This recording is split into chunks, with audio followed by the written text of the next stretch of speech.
It's Monday, September 22nd. In the headlines, newly appointed 25-year-old opposition Senator Cleveland Tomlinson eyes changes in the financial sector. 13 state ministers, 1 parliamentary secretary sworn in at King's House. In business news, RJR Gleaner Group gets $500 million loan.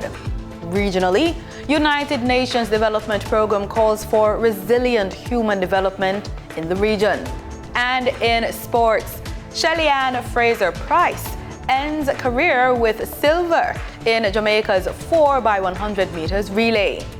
This is the news on PBC Jamaica. I'm Simone Absalom Gale.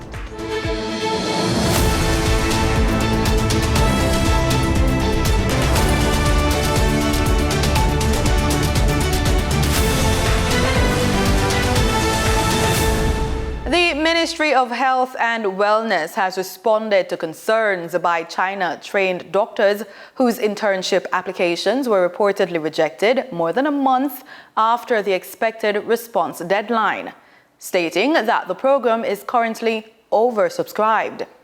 In a media release issued on Sunday, Chief Medical Officer Dr. Jacqueline Bessessa-McKenzie confirmed that the internship program has received approximately, quote, 500 applications this year, with nearly 70% coming from foreign-trained medical graduates, representing over 100 different medical schools, end quote. She notes that over the past 3 years, more than 250 interns have been placed within the program, but emphasized that limited capacity continues to constrain placements. Dr. Bessessa-McKenzie adds that the ministry is currently reviewing the internship program with the aim of increasing intake. 13 state ministers and 1 parliamentary secretary officially took office on Friday, September 19, during a swearing-in ceremony held at King's House. Governor General, His Excellency the Most Honorable Sir Patrick Allen, presided over the ceremony, charging the newly appointed officials with the responsibility of supporting the ministers within their respective portfolios, providing leadership, and actively implementing programs that engage communities and foster national development.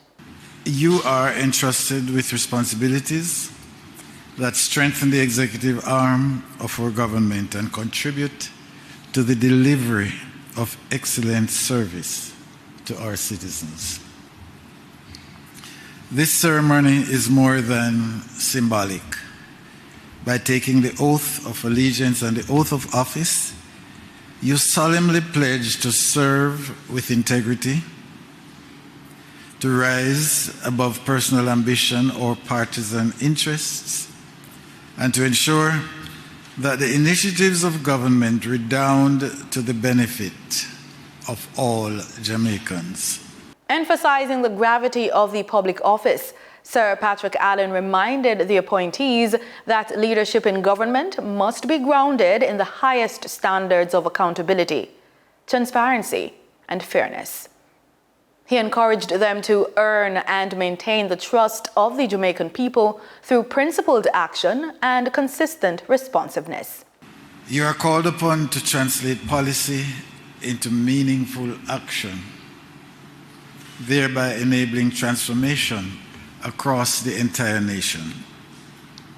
This requires diligence, respect for process, and an unwavering commitment to public service. The Governor General concluded by expressing hope that the officials' tenure would be marked by focus, discernment, and a deep devotion to the nation. At just 25 years old, opposition Senator Cleveland Tomlinson has made history by becoming the first Jamaican senator born in the 2000s. His appointment marks a generational shift in the upper house, bringing a blend of youthful energy and technical expertise in economics and finance to the national stage. We caught up with Senator Tomlinson to hear his opinion about the changing of the guards in the leading political parties.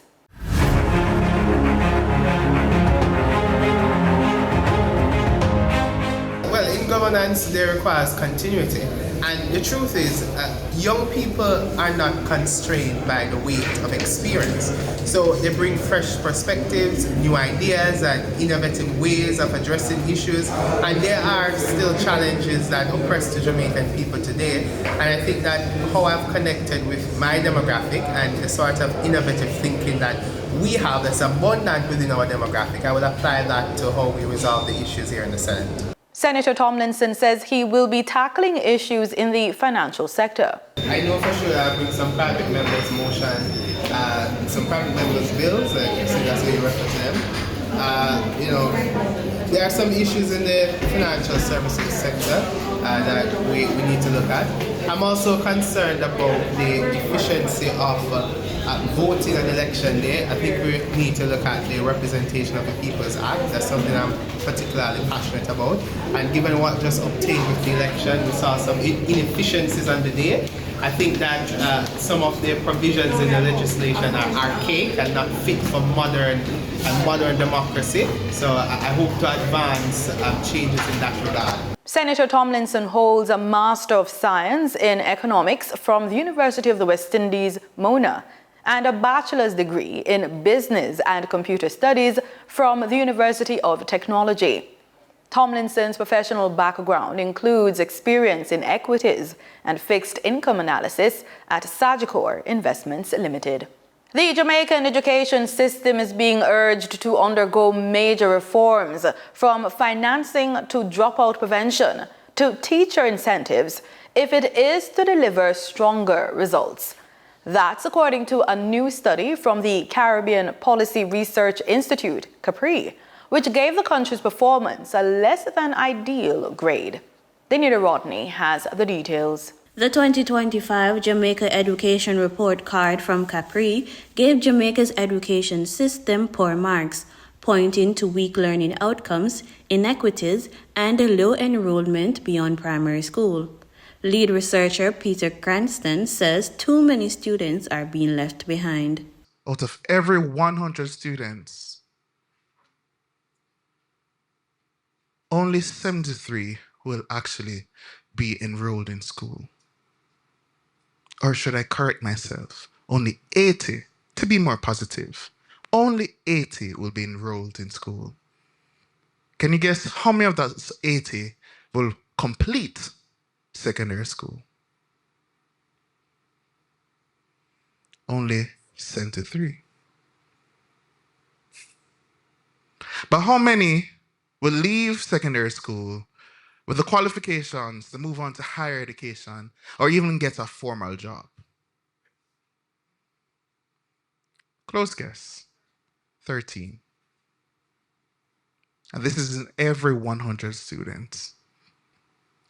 Only 13 will leave with at least 5 subjects necessary to matriculate to higher education or even get a formal job. According to their research, 1 in 5 children at the secondary age is not in school. At the tertiary level, just 20% of young adults are enrolled. Cranston says cost and lack of support are driving students away. Many students from poorer households disengage because of costs, family responsibilities, or lack of support. COVID-19 worsened disengagement, with thousands of students unaccounted for during school closures. And despite re-engagement efforts, gaps still remain. He continues, saying a new funding formula is needed to give disadvantaged schools the resources they need. Reform financing. Introduce a weighted funding formula considering school size, student need, and private contributions. Tackle dropout. Build an early warning student support system integrated with the Education Management Information System that is to be rolled out this September to intervene early. Time now for the Business Report with Denise Williams.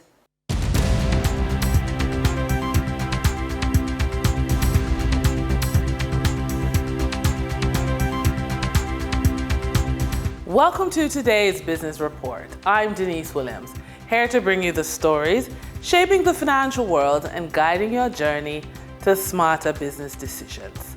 Let's dive into the top headlines. The RJR Gleaner Communications Group says it recently obtained a $500 million loan to provide the liquidity needed to facilitate its turnaround program, expected to bear results this year and next year. This after the company lost $666 million last year and another $180 million during the first quarter of this year. Speaking at a recent investor briefing, Group Chairman Joseph Matalon stressed that this 12-month turnaround process will be driven by its digital assets, which will be used to extract more value from members of the diaspora. He also noted that its digital footprint includes 7.3 million followers and 66% share of the Jamaican online audience. Last week, the central bank on Thursday pumped another $30 million US into the system. This is the third intervention in the foreign exchange market over the last 7 days, bringing the total to US $90 million, and the 20th intervention this year, with a cumulative of $560 million released so far. Mayberry Jamaican Equities has closed this extended and upsized $1.5 billion bond offer 1 week ahead of schedule due to an oversubscription. The two-tranche bond offer was initially set for $1 billion closing on September 12, but was extended to September 26 and upsized to 1.5 billion Jamaican dollars. Mayberry Jamaican Equities is announcing that its directors have chosen to close the invitation on September 18 at 4:30 p.m. due to the oversubscription. The basis of allotment of the bonds will be published on the Jamaica Stock Exchange's website. For the trading period ending September 19, 2025, these were the most actively traded stocks. Toll road operator Trans-Jamaica Highway Limited, Jamaican dollar shares of 7,345,924 units traded, representing 37% of market sales volume. Toll road operator Trans-Jamaica Highway Limited US dollar shares of 2,881,915 units traded, representing 14.52% of market sales volume.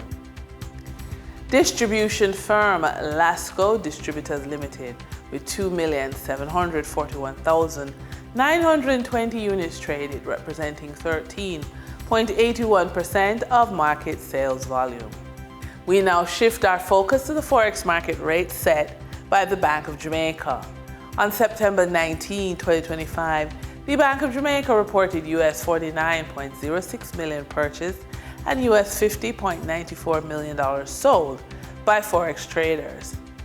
Forex traders earned $1.46 per dollar, selling the US at $160.76 and buying the US at $159.30.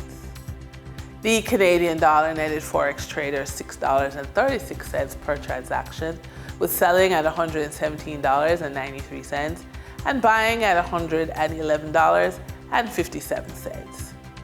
The British pound yielded Forex traders $5.23 in profits, with selling at $218.85 and buying at $213.62. For our credit report tip of the day, feeling like financial opportunities are out of reach? Limited cash doesn't mean limited potential.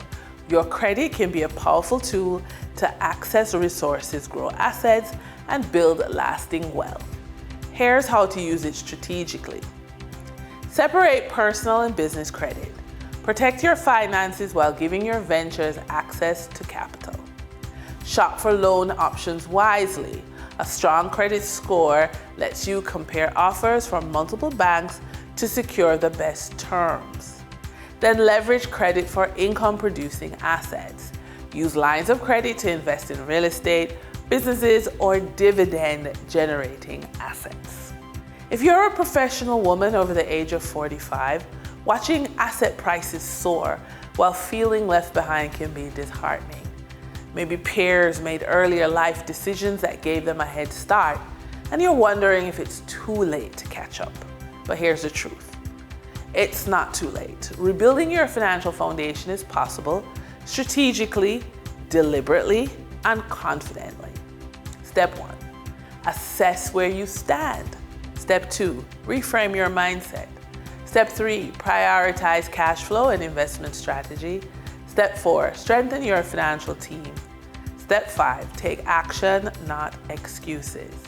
You may feel behind, but with clarity, strategy, and consistent action, you can rebuild and thrive even in a market where asset prices feel out of reach. Your financial comeback is possible, and it starts today. And that wraps up today's Business Report. I'm Denise Williams, reminding you that every financial decision is a step toward your future. Until next time, stay focused, stay informed, and keep striving for success. See you soon. In regional news, the United Nations Development Programme has launched its latest Human Development Report for Latin America and the Caribbean, warning the region faces growing pressures from crisis and rapid change. Titled Under Pressure, Recollaborating the Future of Development, the report calls for resilience to be central to development, helping vulnerable populations adapt and thrive. UN Assistant Secretary General Michelle Michette, speaking at the virtual launch, highlighted the need for a paradigm shift in development approaches. It's very clear that our development trajectory has reached to an inflection point, as we were discussing previous to this launch. After significant progress, because there has been significant progress, this began to stall, even before the pandemic. And today we know is extremely vulnerable to setbacks. In a context of geopolitical shifts, persistent structural vulnerabilities, accelerated transformations, and recurrent crises of diverse nature, one thing is very clear: more of the same won't be enough to redirect our development trajectory. As UNDP, we firmly believe this is also a time for opportunity, if we manage to effectively channel this pressure as a force for transformation. The report proposes practical tools for governments and policymakers, including new indexes, micro-simulation models, and financing mechanisms, all aimed at building resilient human development. Moshett stressed that development cannot be measured by income alone, but by the freedoms people enjoy to live healthy lives, to learn, to generate income, and to participate fully in society. That's why today, more than a report, we're proposing a paradigm shift to embed resilience at the core of development efforts, not as a byproduct of development, but as a central priority. She further underscored that resilience must be actively built through action, innovation, dialogue, and trust among governments, private sector actors, and communities. Dear friends, with this introduction, it's very clear that today building resilience is not optional, it's an imperative in the world we live today. And it's a shared responsibility. Individuals should not be left to shoulder risk alone. Governments cannot manage them in isolation. The private sector cannot innovate in a vacuum. And international partners cannot just borrow solutions from outside. Nor does the resilience emerge automatically as a byproduct of growth or poverty reduction. It must be built through concrete action, innovation, dialogue, and the most important, trust among different sectors and actors in a society. The UNDP says the report offers a roadmap for the region to recollaborate development strategies, ensuring that resilience is central to future growth and human development. In news from Trinidad and Tobago, Korea has partnered with the Caribbean region to modernize agriculture through innovation. The Korea Caribbean Food and Agricultural Cooperation Initiative program was recently launched. Here's more in this story. Korea is preparing to share its accumulated R&D experience with Caribbean countries to promote agricultural productivity and sustainable development. For this purpose, research institutions, policymakers, farmers, and industry stakeholders from both sides will collaborate to drive practical agricultural innovations.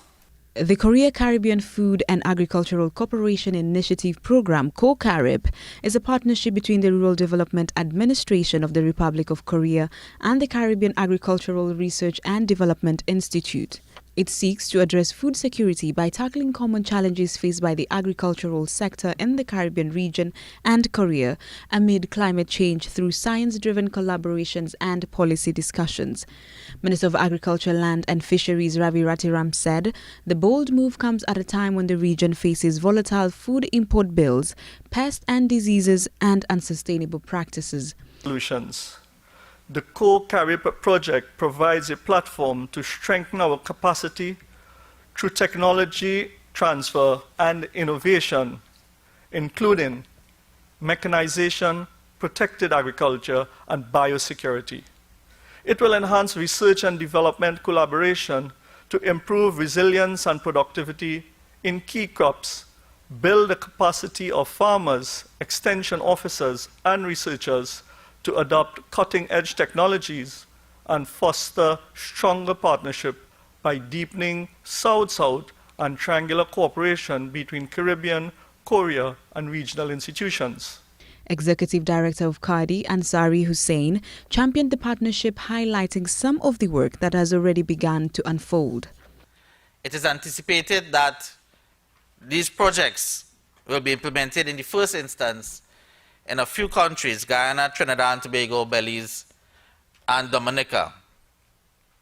We have already started work on developing projects related to post-harvest and improving the technology transfer process.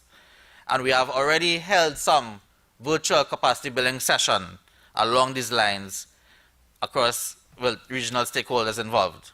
COCARIB was launched at Hilton, Trinidad on Thursday. Further afield, CCTV Plus has introduced an innovative AI voice-to-speech software set to transform global news production. After a recent visit to CCTV Plus headquarters, Marlon Samuels shares first-hand insights into how this innovative technology works and its potential impact. In a groundbreaking move for the media industry, CCTV Plus has announced the launch of its latest innovation, a cutting-edge voice-to-speech AI software designed to revolutionize how news is produced, shared, and consumed on a global scale. Actually, we developed this AI platform during the past year. We only take 1 year to develop this platform. And right now, we already use this platform in our news production. CCTV Plus, a major Chinese international broadcaster with over a decade of experience, originally aimed to deliver diverse global news from a Chinese perspective. Today, it has grown into a trusted source for multimedia content, serving media outlets around the world. CCTV Plus is the first and video news agency in China. We were established in 2010. Right now, we have more than 800 media partners from 159 countries and regions.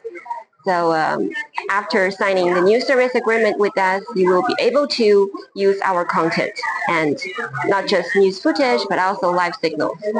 The new voice-to-speech AI software aims to improve both efficiency and quality of news productions.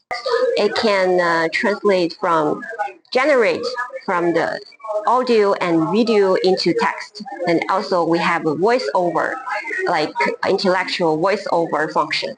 So this is our Dissemination AI application platform. Here we have a function, audio and video transcription. We can just upload an audio or video file here without subtitles, and and we can choose the source language and target language the system will automatically recognize the audio part and translate it into any languages we need, the target language. Ms. Lay expressed enthusiasm about the global launch of the AI system, highlighting how regions such as Jamaica and the Caribbean can also benefit. This innovative software will provide media partners worldwide with advanced tools for content creation and exchange, fostering stronger regional and international collaboration. We are expecting many content from your media organization, like the stories about arts and culture, and also from tourists, and also the relationship between our two countries and biggest events, some important events between our countries. Media partners who sign agreements can access the software to improve news coverage using the new AI technology. As AI advances, media must use it responsibly, ensuring accuracy, fairness, and trust. Ethical use is essential to keep the public confident. When used responsibly, AI can enhance storytelling without compromising journalistic standards. This protects credibility and benefits everyone. For the news on PBCJ, I am Marlon Samuels, reporting from the headquarters of CCTV+. In sports, Jamaica's sprint queen, Shelly-Ann Fraser-Pryce, has brought the curtain down on her glittering career with one final medal. Silver in the women's 4x100 meters relay at the World Athletics Championships in Tokyo. Fraser-Pryce teamed up with Tina Clayton, and Janelle Smith to clock 41.79 seconds. They finished just behind the USA, which struck gold in 41.75, while Germany took bronze in 41.87 seconds. The race marked the last competitive outing for the 37-year-old sprint legend, who opened Jamaica's relay leg before passing to the Clayton sisters and Smith on the anchor. Fraser-Pryce retires after a 17-year career with 3 Olympic gold medals, 10 world titles, and a combined 25 medals on the global stage. Members of Jamaica's 4x400 meters team won silver in the event on the final day of the championships. The quartet of Dejanay Oakley, Stacey Ann Williams, Anjanette Knight, and Nikita Price ran a season's best of 3 minutes, 19.25 seconds. The team was second behind a powerful United States team who took the world title in a championship record 3 minutes, 16.61 seconds, with Netherlands third in 3 minutes, 20.18. Jamaica, with 1 gold, 6 silver, 3 bronze, ended 10th on the World Athletics medal table, but in 3rd spot in number of medals won, behind United States with 26 and Kenya on 11. And that's the news on PBCJ. You can follow us on our social media platforms at PBCJamaica. Thanks for watching.